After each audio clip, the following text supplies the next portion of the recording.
Hi, everyone. So, today we're going to be talking about the gender pay gap and how it can lead to the social issue of child poverty. So, we'll start with the first slide. Okay, so some facts about the gender pay gap are that it is a persistent pay gap between men and women in the workforce. Women that are working full time in the US are paid 82 cents to the dollar that men make. And even though this pay gap mainly affects women negatively, it is something that everyone should care about as societal institutions and expectations are the main cause of this pay gap. It is a family and national economic issue as 64% of women are the sole source of income for their family. Factors that may affect the pay gap are race and ethnicity, access to education, age, and disability. And the gender pay gap affects most, if not all, women, regardless of race, background, socioeconomic status, etc., and exists in most professions. Okay, so poverty is another major social issue that we are facing every day. So when we think about a major reason behind the poverty, it is crystal clear that gender pay gap has a major role in it. So research from the Institute for Women's Policy Research shows that poverty rate for children can be cut by at least half in the US if women were paid same as men. Also, the statistics shows that it could help 26 million children from poverty if we could solve this problem. This is about the US, so this is just about the US, and so you can just imagine how it can change the overall like the nation. The impact of equal pay is absurd in varying ways. For example, in Vermont, the poverty rate reduces by three quarters, which is about like 75.6% down. There are also significant changes observed in Maryland, Nebraska, Massachusetts, etc. So this is also like how the state policies were set up. That's why there is like a varying way. It's affecting in different ways for each state. So again, I'm reinforcing that this is a family issue, and if women get equal pay, because it's not only getting benefits for the children, but also they're getting the benefits for their other dependent as well. So this is just a not an women's issue, but this is a family issue. And also, US lack supportive work family policies such as funding for childcare, national paid family and medical leave, earned paid sick leaves, etc. We already like discussed about in class about this because US is like really behind for this all these types of policies. And also there are more single mothers than more single fathers. This is another major issue. So this is about making a big changes in child poverty. If women were like paid more, not paid more, but equal pay would like bring major changes in child poverty, I have to say. And now let's focus on COVID-19 and gender pay gap because we know that COVID-19 is like a major like a pandemic going around. So when you trying to connect it to the our topic, so we can say that because of the fact that there are more single mothers than single fathers, women are more likely to have taken time off or even resign their position. As we know that this is mainly because of the closure of daycares, schools, and their inability to go to the family member's house because of the circumstance. So, thinking from the employer's perspective, we can say that women is from their perspective they think that women are like less flexible at work than men.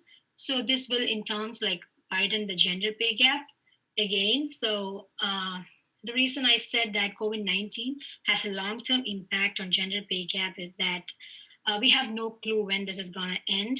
So when this is going to come to a full stop. So even if it ends, like it will take a long time to reduce the gender pay gap caused by the COVID-19. So, and also we can see that there's an alarming rate of unemployment rate going around the United States. And we can assume it will be like mostly like women are the most impacted by that.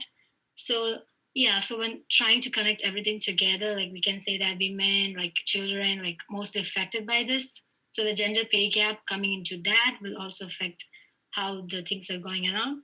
So that's all I would like to talk about the gender pay gap and how it leads to child poverty and how the COVID-19 has a key role in it. So, some statistics showing gender pay gap leading to child poverty. More than 12 million families with children rely primarily on women's earning. but women still carry out the brunt of unpaid work within home and spend more time caring for their children and performing household labor. Women make up 2/3 of minimum wage earners in the United States. So these are low wages. Low wage comes with insufficient hours, without advanced scheduling, and require on-call hours without pay.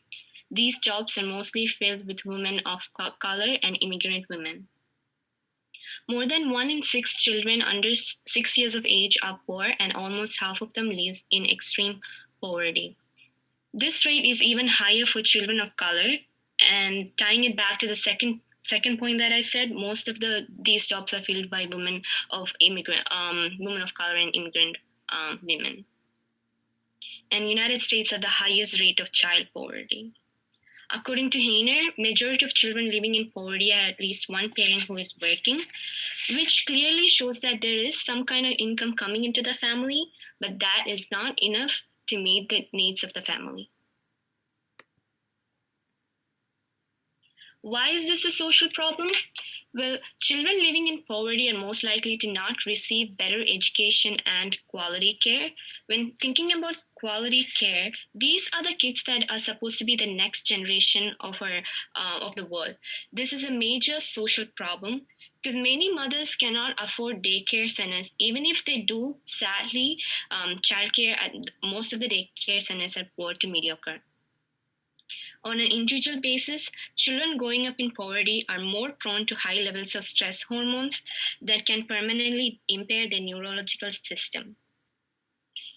Childhood poverty leads to adult poverty.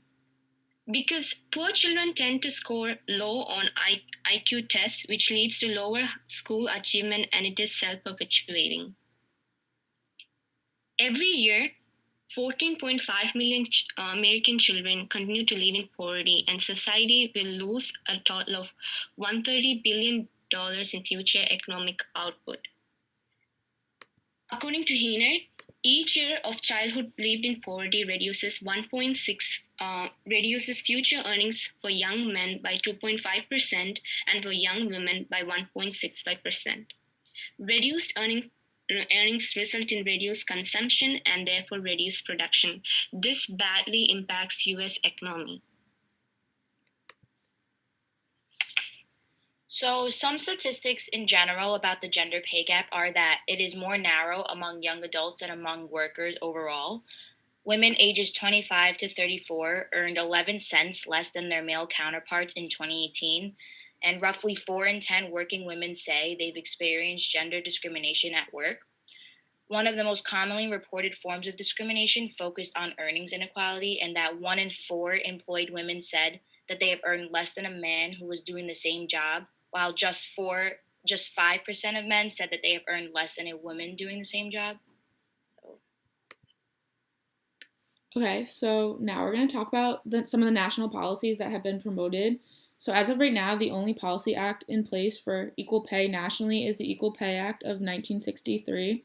Some policies that have been brought to legislative attention are the Paycheck Fairness Act, which will amend and strengthen the Equal Pay Act, ensuring protection against sex-based pay discrimination, the Pay Equity for All Act, which prohibits employers from seeking salary history while hiring a potential employee, the Fair Pay Act, requiring employers to provide equal pay for work of equivalent value, regardless of sex or race, but there's still a lot of work that needs to be done to have these bills passed. So some state policies in Connecticut. According to the U.S. Census, in Connecticut, women earn 84% of what men make. A preventative measure that the state of Connecticut has implemented is the creation of a state advisory committee on pay equity. Connecticut has implemented equal pay for equal work laws, prohibiting employers from discriminating in the amount of compensation they pay to an employee on the basis of sex. Such discrimination involves an employer paying employees of one sex a lower wage rate than they pay to employees of the opposite sex for equal work. Connecticut's anti-discrimination law makes it a discriminatory employment practice to discriminate against an employee in compensation because of the employee's sex. These state laws are in place to target discrimination in the workplace, used to target businesses and employers from engaging in discriminatory acts, as well as protect women in the workforce from being underpaid.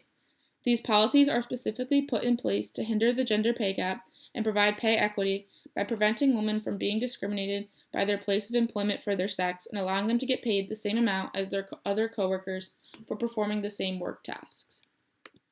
And then the efficacy of the policies, there's really no data showing how efficient these policies are that have been implemented by the state, but one can assume that since these laws are targeted towards all employers in Connecticut, they are effective. Businesses are one of the many social institutions that enforce and create the gender pay gap, as they are centered around the benefit of our economy. They may have different expectations of work for different genders, and therefore run their company based on those expectations and how they see fit. These laws implemented create an equal workforce for everyone, no matter their sex, race, age, and since they are enforced statewide, it means that all businesses must follow them, ultimately trying to lessen and eventually alleviate the gender pay gap. So this slide has two graphs so we can visualize the gender pay gap between men and women. The first graph, figure 3, is showing the median annual earnings by race, ethnicity, and gender in 2017, and it is demonstrating that across all racial and ethnic groups, women working full-time are typically paid less than men in the same group. And the other graph, figure 5, is displaying the median weekly earnings by gender and age in 2017. And what we can extract from this graph is that as workers grow older and progress in their careers, median earnings for women grow more slowly than median earnings for men, resulting in larger gaps for women. Taken from the graph, it shows that women ages 55 to 64 are paid 78% as much as men in the same age range, a gap that is more than double the gap for women ages 20 to 24. And then these are just our references. So thank you for watching, everyone. Thank you.